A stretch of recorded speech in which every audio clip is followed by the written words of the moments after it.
We are being joined live on the air right now with our next guest, and it is none other than Tyson Fury's uncle and manager and trainer, none other than Mr. Peter Fury. How are you doing tonight, sir?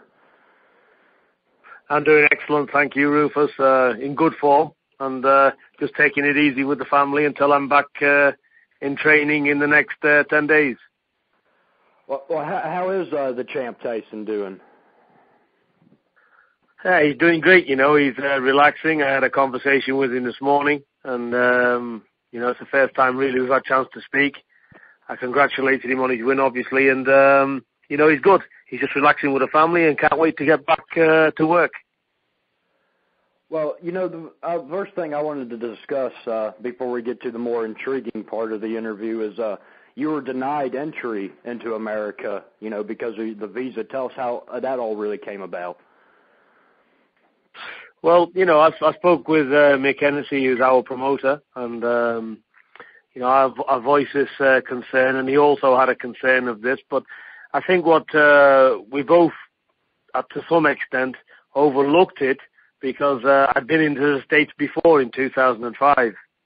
So, and that was because my criminal convictions was like in my 20s, in the 90s. So we didn't think we had an issue, but nevertheless, when we got to Canada, we had certain people looking at it who professed that they knew what they was on about, but really they didn't have a clue. So, if we'd have had somebody that knew the situation in advance, and we got in touch with some professional people that knows about these visas and everything else, I was probably in time. I had a very good chance of getting access.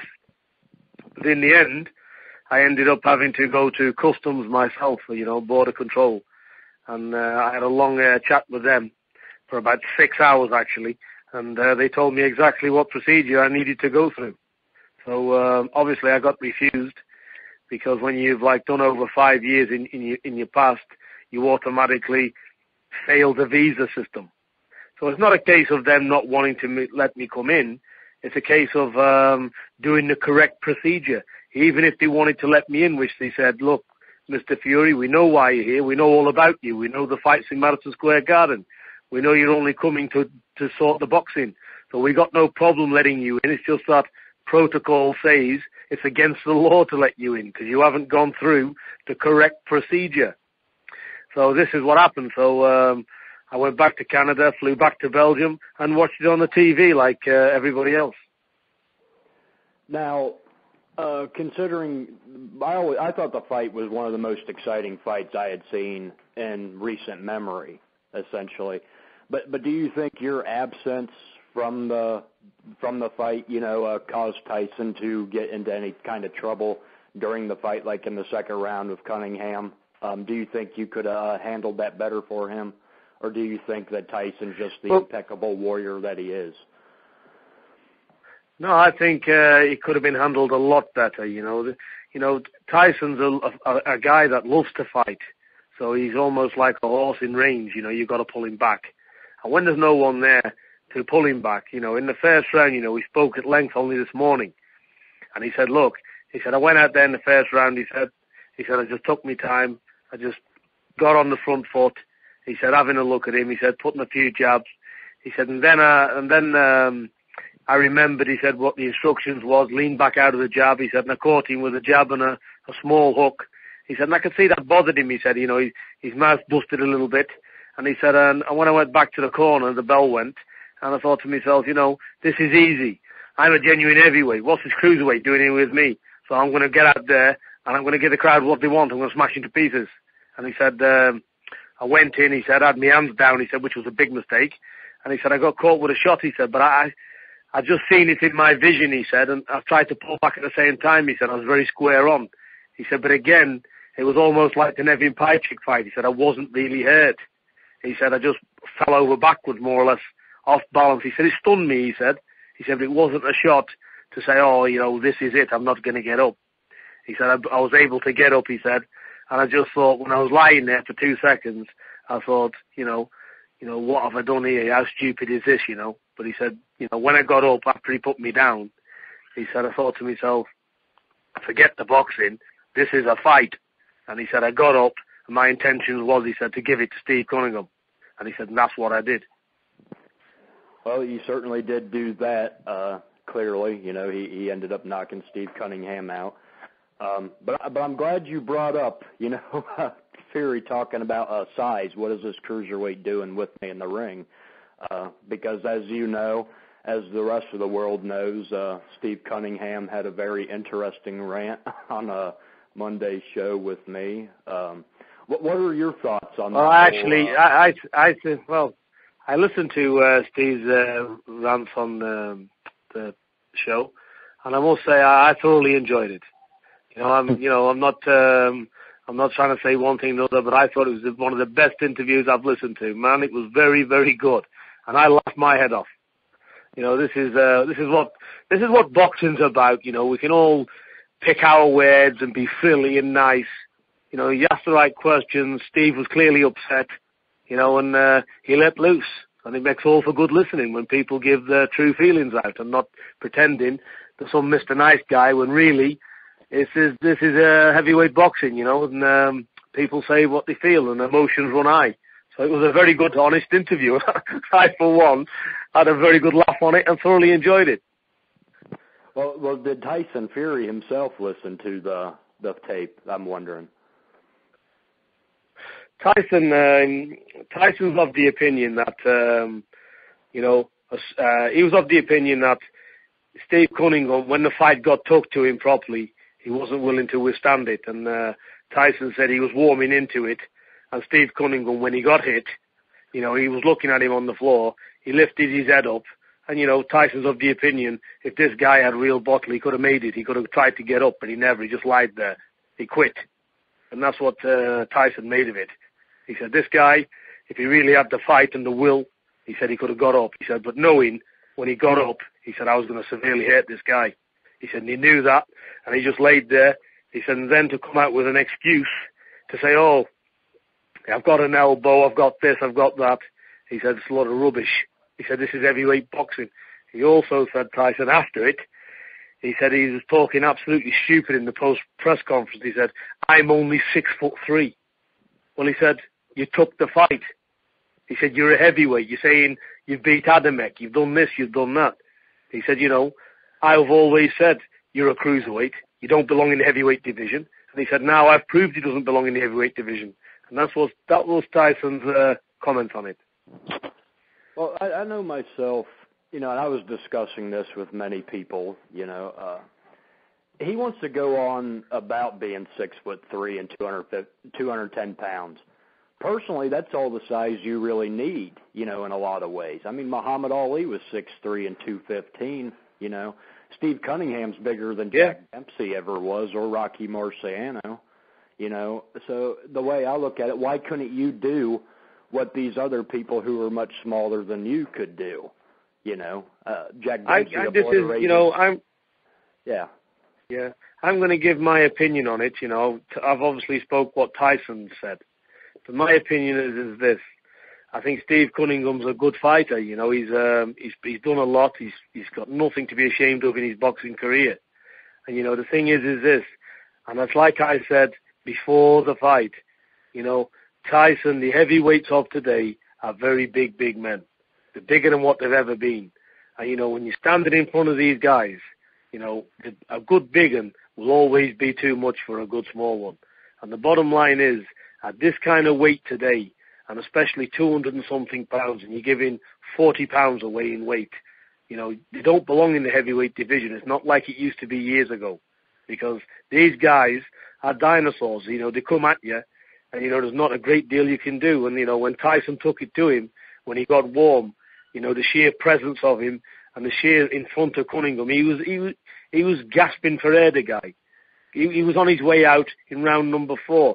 Even his cornerman, you know, what's his trainer's name? Sorry. No, I absolutely agree. You know, a lot of people, they're saying, oh, well, you're this big asshole, you know, for how you went at Cunningham. The truth of the matter is Cunningham is easily one of the top 5 cruiserweights of all time. You know, the man really is a great fighter. You know, I just don't personally believe he had what it took to really handle the true heavyweights. It takes a very exceptional man to be able to beat somebody that big, like Jack Dempsey and Jess Willard and things like that, or Joe Louis. Yeah, I think, yeah, exactly. And I think this also. I think he was very lucky that I wasn't there. He was very lucky that Tyson's 24 years of age, and he come out with the intention of pleasing the crowd and standing onto a stupid prediction. I think he's lucky of all that, because if I'd have been there, Tyson would have dealt with it professionally, and we'd have seen an awesome display, because Tyson just would have kept the front foot on him, kept him long behind the jab, plenty of upper body movement, and he'd have hit Steve Cunningham with plenty of loose shots, and, we'd have worn him down, and in round number 5, it would have been painful for him. So in actual fact, he should take glory from the fight he had, because Tyson, with no trainer there, let his own mind run away with him. And, this is why he won't be fighting without me in his corner again, because he's a young fella, and like I said, he likes to fight. And it was a very setback for us as a team, because to be fighting without your trainer, we live together 24/7, and all of a sudden you're told, my trainer who's got me to where I'm at and taught me to where I am with my boxing skills, all of a sudden he's not here. So of course it's going to have an effect.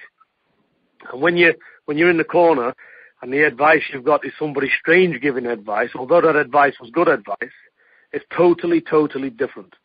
So, and this is why Tyson took it in his own head, I'm just going to get this guy out of here.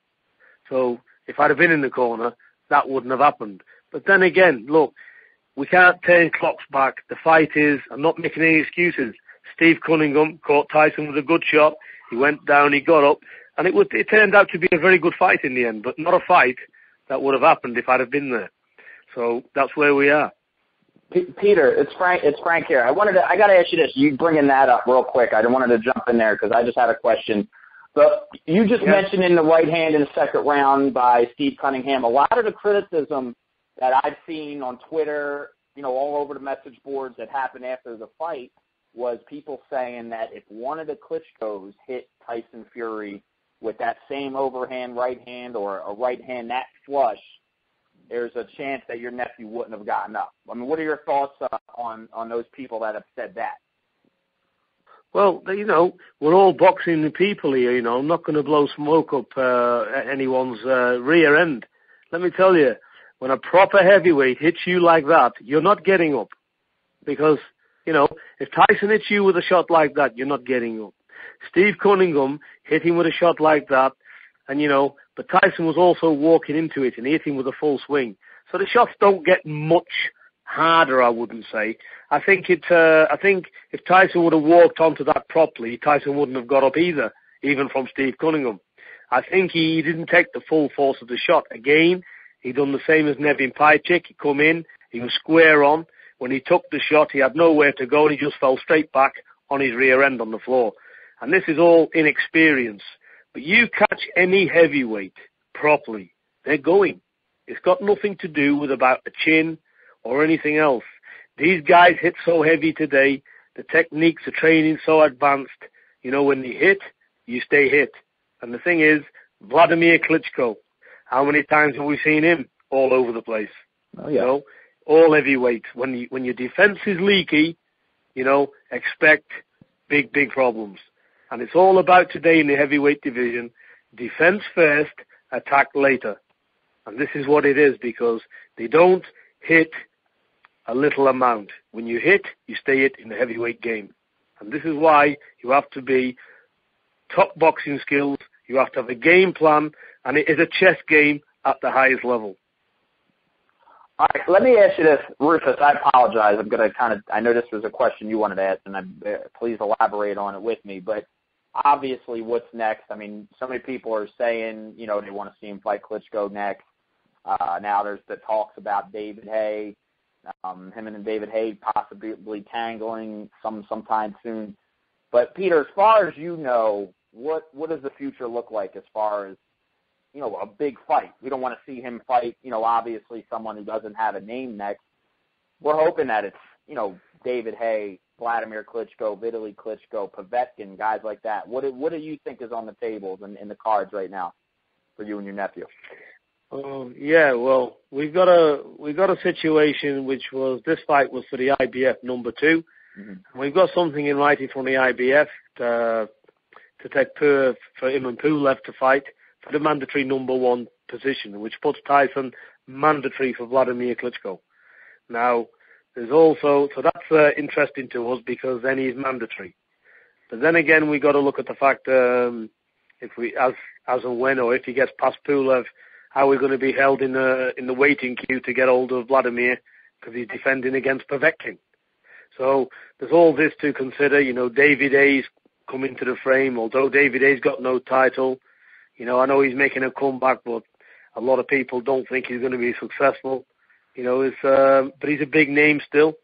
So there's quite a possibility Tyson could have a fight with him later on in the year if we can't get Vladimir Klitschko. So at the moment it's Vladimir Klitschko, Pulev, and David Hay, because they're the main ones, and there's no one really else to consider for Tyson at this stage of his career. I would like to throw in Tony Thompson's name. If Tony Thompson defeats David Price in the rematch, you know, a lot of people, Tony Thompson brought up a lot of talk about wanting to fight Tyson Fury as well. I think he would be an excellent choice as well. Because there's Tony Thompson, you know. Go on, sorry. Well, the way I look at it, it's almost Tyson Fury's known throughout the world. You know, he's more wildly popular and entertaining. He's the most hated. He's the most beloved in a lot of circles than the Klitschkos are. In my personal opinion, he could. Yeah. It's not so much that he needs the Klitschkos almost need him in a way. Because I see if he fought David Hay, he could sell out Wembley Stadium easily. They'd be the biggest non-title fight in Britain history, essentially. Yeah. Well, I like all the sounds of it, you know. David Hay, you know, not taking anything away from David Hay. He's been a good champion, and he's still very dangerous. He's got the ambition back. He's always wanted a Klitschko. Now he realizes that's not going to happen. And, you know, give the guy credit. He wants to earn his way back up there and get back up there as quick as he can. So it's a good fight for Tyson. There's nothing's clear set in boxing, as we just seen last week. Anything can happen. So that's a good fight. And Thompson, you know, look, Thompson hasn't been fought because I said to Tyson, you know, if you're going to win a world title, take credible opponents. You know, so Steve Cunningham was a credible opponent, a guy that's going to hit back. You know, so with Tyson's taking all the right learning fights. And although he never used his boxing, and to be honest, you know, I will say this, I was very disappointed with his performance because we trained for 8 weeks in camp. We spent thousands of dollars on sparring partners, and we had a strategy for Steve Cunningham. And unfortunately, what happened, Tyson's come out, abandoned everything from the word go, you know, and he's coming to have a street fight, as he called it, a dog fight with Steve Cunningham. So instead of winding Steve Cunningham up in the press conferences, he's ended up winding himself up, and it's gone totally the other way. So this is raw Tyson, what you seen the other day, let loose with nobody there. So this guy, and I'm making no excuses at all, you know, Tyson Fury is a very, very good boxer. He's got skills what no other heavyweight possesses. And I'm very disappointed that the public on such a big venue never got to see the real Tyson. Because I can tell you now, he's improved at least 30% from the Kevin Johnson performance. Because with Kevin Johnson, you've seen him behind the shoulder, a lot of leg movement, moving around the ring, using his jab good, everything else. Well, now you can add on a lot of upper body movement to go with the leg movement. This guy's got unbelievable reflexes. You know, so he had no need to do what he did. So it's been explained to you this morning. He told me he'll never, ever do this again. And basically, look, he's a learning kid. He's a kid at 24. He's a very young heavyweight. So he's only improving all the time. And, you know, he's destined for big things. Oh, I believe so. And I'll tell you another one who I believe is destined for great things. You want to talk about unbelievable reflexes, is Hughie. Now, that shocked the shit out of me because it was the first time I ever seen him fight. For being 6'8", yeah, that man has hand speed like a middleweight. And I was like, holy shit. You know? I couldn't believe it. Well, you know, this is a young guy. You know, he's been boxing from no age. You know, he's been training since he was like 6 years of age. You know, in one way or another. He had his fight at 11, and he's boxed non-stop ever since. And you know, the thing is with this young fella, you know, he had his first international experience in the amateurs when he went to the World Juniors. So they didn't give him a prayer, you know, and he beat everyone out of sight there, you know. So he done well in the amateurs. So he's turned over pro. But this kid, you know, he's my son, but we are fighting people. So the thing is, it's nothing out of the ordinary for us. Of course he can fight. He's bred to fight. So, but he's very, very tough, this kid. And, you know, he's not just a fancy boxer, reflexes. He's a full package. He's a very, very tough individual. And we're going to get him. He's fighting now. He's fighting on the 11th in Canada against Dean Story. He's got another fight on the 17th. He's got another fight on the 8th of June. And he fights on the 21st of June. So this year for Hughie, we're aiming for 12 to 15 fights. He's had 2 at the moment. So he's going to be very, very busy this year. And after his 5 or 6 fights after June, we're going to step him up because I don't believe any mediocre heavyweight is any use to Hughie whatsoever, because he's sparring with the likes of Kevin Johnson, all the top sparring partner Tyson gets, and he's on their level. So he's well above the learning curve. The only reason we're giving him these fights now is to get him used to the pro ring and get some rounds under his belt, and he is 18. But apart from all of that, he's an exceptional talent and very much one to watch for the future. I tip him for very big things, and he could very well smash the world record of the youngest heavyweight. And you've heard it here first. He could definitely do it. If there's anybody capable of doing it, it's Hughie. Well, I know myself. I told my co-host Frank on this. Immediately after the fight, I said, give it 10 fights. That kid will be the Commonwealth champion. I said, and give it another 5 fights. He probably will be up there among the top 50 heavyweights in the world. So I can see that happening. Yeah, 100%. This kid can fight. He's not fazed by anyone or anything. He has open spars with Tyson. And if you think that's a dogfight with Steve Cunningham, Hughie and Tyson spar harder than that. You know, this is a serious, serious tough kid. So it's going to take a lot to move him. You know, it's not just he hasn't got tough. He has just got toughness. You know, this kid can fight. He's a very, very good technical boxer. So it's going to take, I can't wait. I'm very excited to see this kid go. And it's going to be a bright thing to look forward to. And it's not going to be long before he's up at the side of Tyson. You know, he's not going to be far behind him, because Tyson, he's nearly 5 years now. He's had 21 fights for whatever reason. But Hughie, within the next 18 months, will have the same kind of record. You know, he's going to be right up there, and we're going to take all comers for Hughie. So, watch this space, because this kid's going to fly. Well, I'm going to have 2 quick, short questions, and then I'm going to let you go, sir, because I know it's got to be well late over there in Belgium. But I'm happy to speak, so there's no problem at all.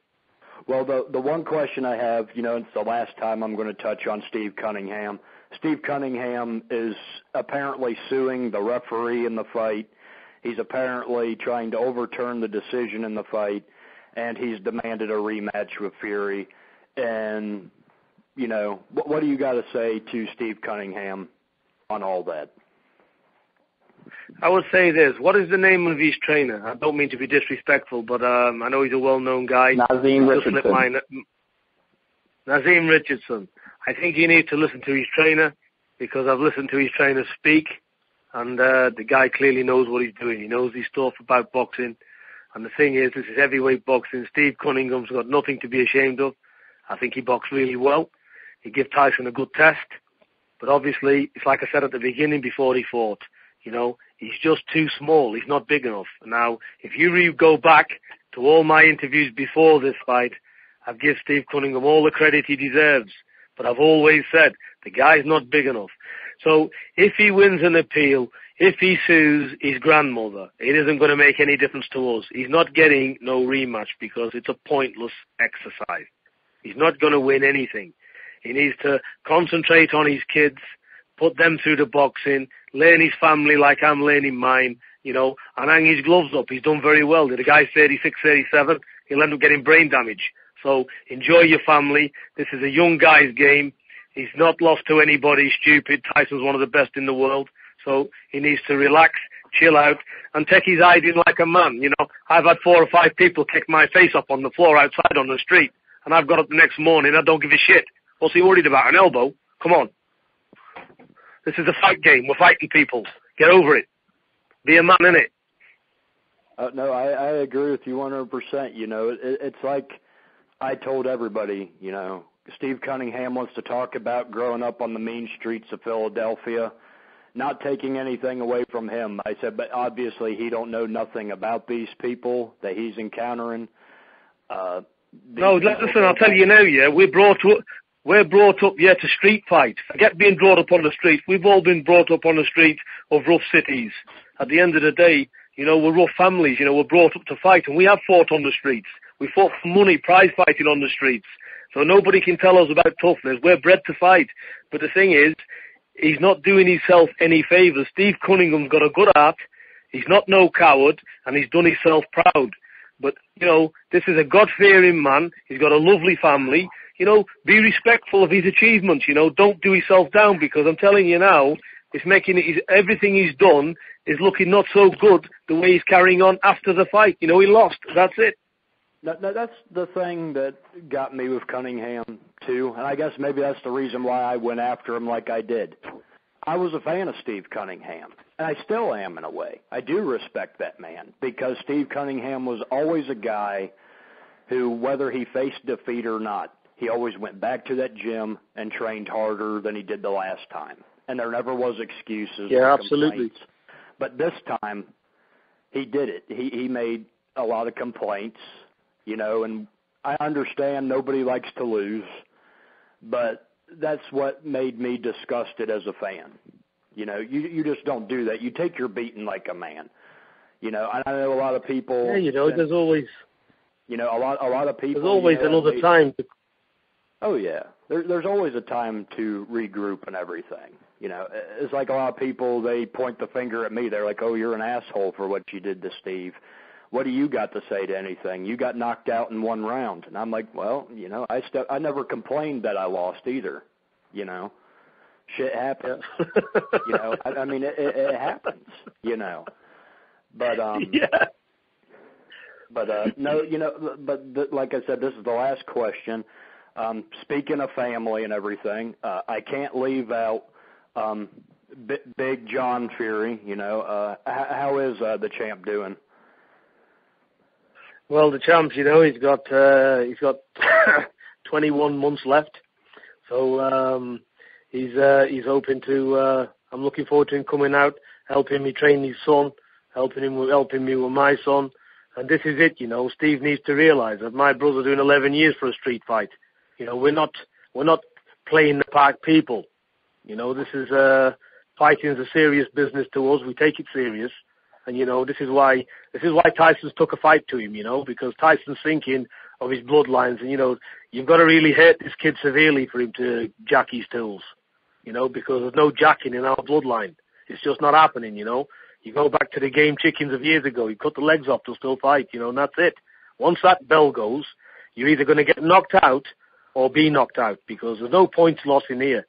Because if I'm in the corner and Tyson's behind on points, I'm going to say to him, get out there, either knock him out or get knocked out. And that's the situation here in this family. It's either win by knockout or win clear on points, or if it's going the other way, get carried out on your shield and give it everything you've got. So that's what he's up against. And that's the instructions you get, and every time, So Steve has done very, very well, like I said, and he should be proud of his achievements. And it doesn't matter to me.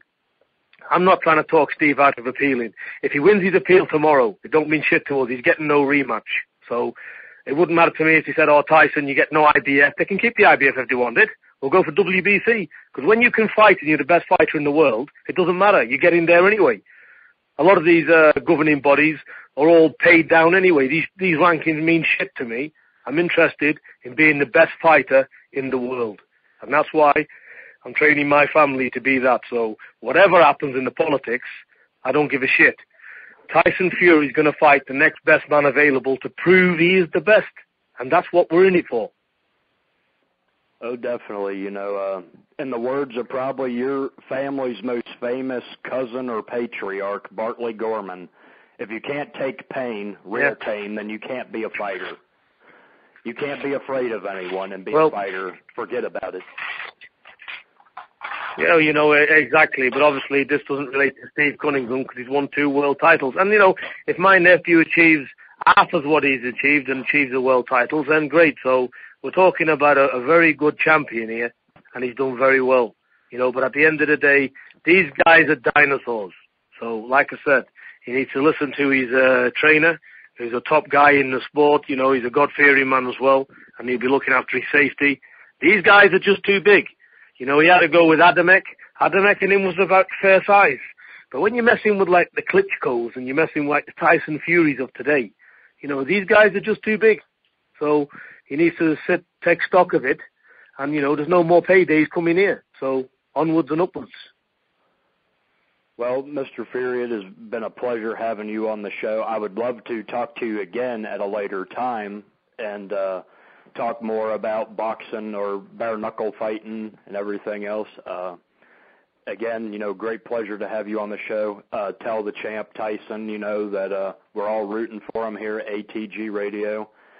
And, you know, do you have any final words to say, sir? Oh, wait, can I say something, Peter? You know, can I say one thing, Peter? Let me say something, Peter. Peter, can I just say one thing about you, man? I got to, you know, and this is the awesome thing. Peter, you're one of the best trainers in the game. You're becoming a great personality, not over there in the UK, but over here in the United States. I think people are starting to realize what your nephew has become. And it's not just, you know, it's not he just wakes up in the morning and he's this, you know, one of the top heavyweights in the world. It comes from his uncle, it comes from his trainer. And, you know, I gotta thank you, you know, at Peter Fury on Twitter, to his fans. You are one of the most accessible personalities in boxing there is. And, you know, that's great. I think a lot of fighters should. I mean, boxing's the greatest sport in the entire world. And for you to be one of the best trainers in the game, one of the emerging stars, you and your nephew, it's a great blessing that we get a chance to talk to you and you get to, you know, not just give us an interview and answer our questions, but also, you know, school us on a lot of things, teach us a lot of things that we didn't know. And, you know, Peter, as always, it's always a great honor, man, to talk to you.